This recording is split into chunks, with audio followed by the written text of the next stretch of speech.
some very basic points if you think about that. One thing is that there's some key questions,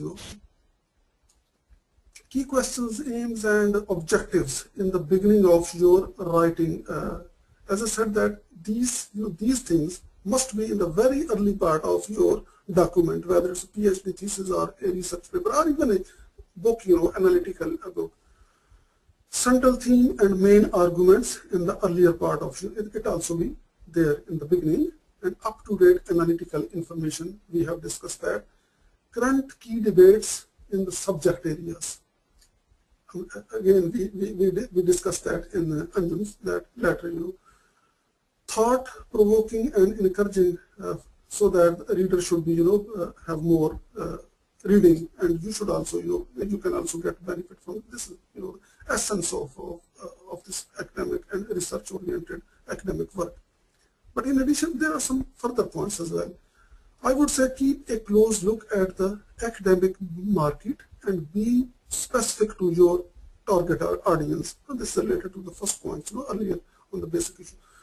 Get maximum knowledge before you put pen to paper. Make your submission error-free and be aware of the aims and themes of your publisher or journal, whatever that is.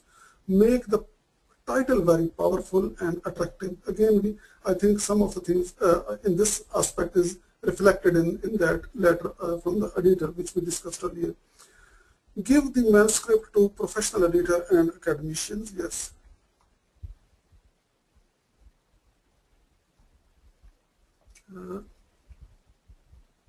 Is it?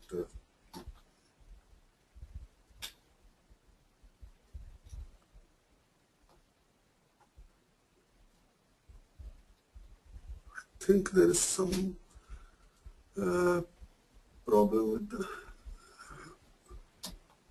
next slide is not moving.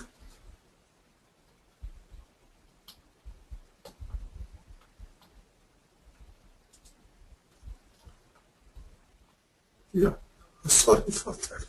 Checklist for publishable writing. In basic checklist, there are two very important points you need always in everything. You need to be keep in mind that is your paper, anything, whatever you have written, in line with the theme of that publisher or journal, as we discussed earlier. And second, does your work meet with all the prescribed parameters, where you are sending your. But there are some other things, which are related to each and every part of your that piece of writing. For example, in title, when in this checklist, you need to consider that when thinking of your title, does your title summarize the main points of your paper? And in case of abstract, is the significance of your study clear? Because as I explained earlier, due to ambiguity, things are rejected.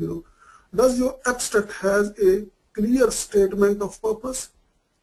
Is all the information in the abstract consistent with the information in rest other parts of the the paper which are followed by this? Have you stated your main conclusion? And this is normally in the last one or two sentences of the abstract. In case of introduction, have you reviewed the relevant literature in your introduction? It is again quite important that you should do something in your introduction, although not in detail, but at least there should be some sort of reflection.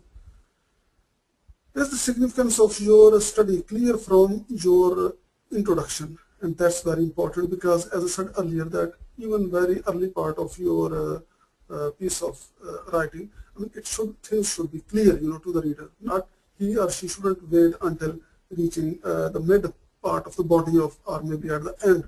So at least there should be some sort of indication that what you are going to do and how the things will proceed, and what are your main focus. That's very important. Have you stated the specific purpose of your paper at the end of your introduction? Again, that's the key thing. Similarly, when you consider about this material and methods or methodology of your work, you need to think that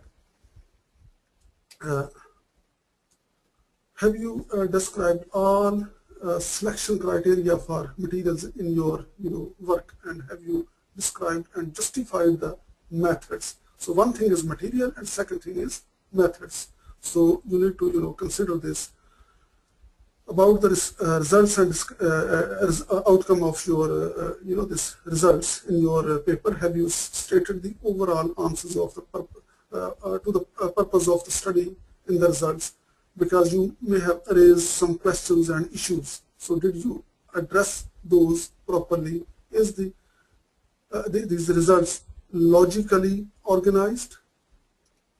Have you omitted any unnecessary interpretation of the data? This is also important. In discussion, you need to check that have you provided the answers of the research questions somewhere in the discussion. I mean, somewhere meaning that at any appropriate place. Have you explained the meanings and the significance of your results, rather than just merely just listing them? So listing will not make a big difference. You have to explain them properly, logically, and what do you mean, what you achieved. In conclusion, as I said that although it's still a limited term, I mentioned this yesterday as well, but anyway, is your conclusion truly reflective of your work? And again, as I mentioned earlier yesterday, particularly, that every conclusion also three parts, like first the summary of your work, then the outcome, and then the recommendations.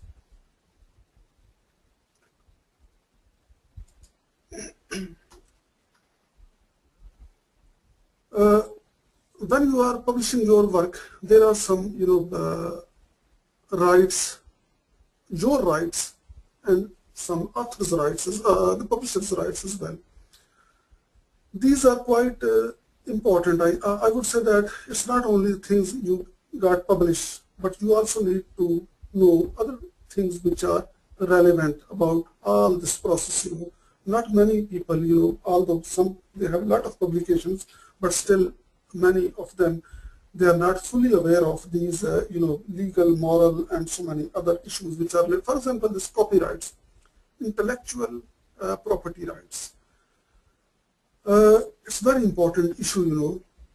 Whatever you are writing, it's your property.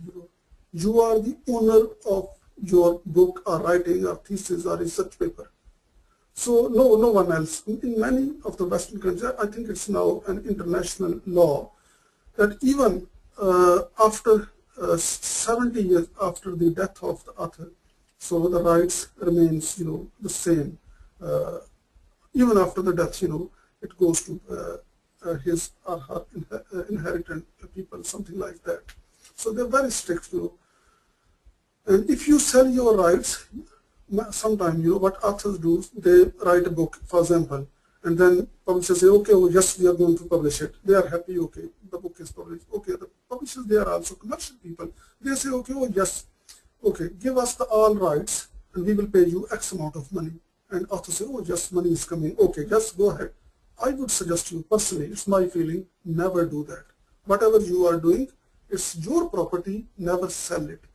I mean, of course, you will receive some royalty depending upon the sale of that book, but never sell your rights, because that's yours.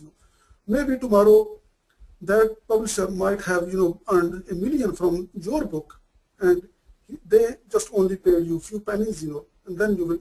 This is morally, I would say, not right, logically not right. Although it's legally okay, you can do that, whatever you want to do with your property. Plagiarism we briefly discussed earlier, and again I would emphasize the same points, that many types of plagiarism. One is that you copy the text, and second type is, these are very basic two types, that second you copy the ideas, that and then you say these are my ideas, although they have been discussed, presented by some other people.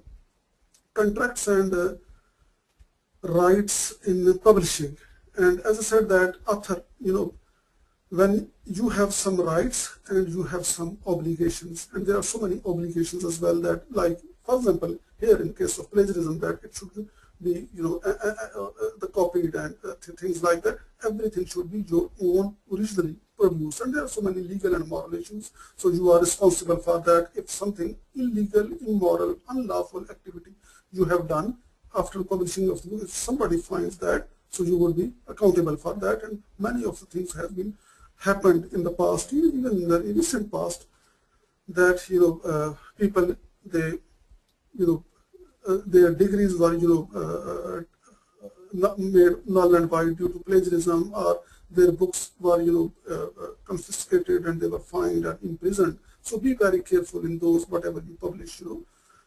Royalty and other specific rights, and all these things normally they are, you know, mentioned in the contract.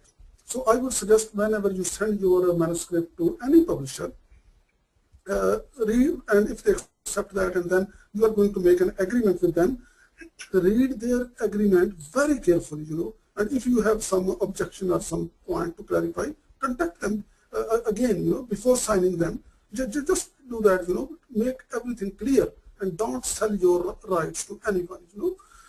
In case of journals, when you send your paper to any journal, they have normally, maybe I think in developing countries it's not very common, but in developed countries, good quality international refereed journals, they all have this copyrights, you know, the contract. They will send you the pro forma, and then all the terms and conditions are, I mean, although it's a formality, but anyway, it has a legal value, and then you sign that and then send that back to them, and after that they will publish. So you need to be careful, and you know, have to read that thoroughly. It's also like something critical writing, reading.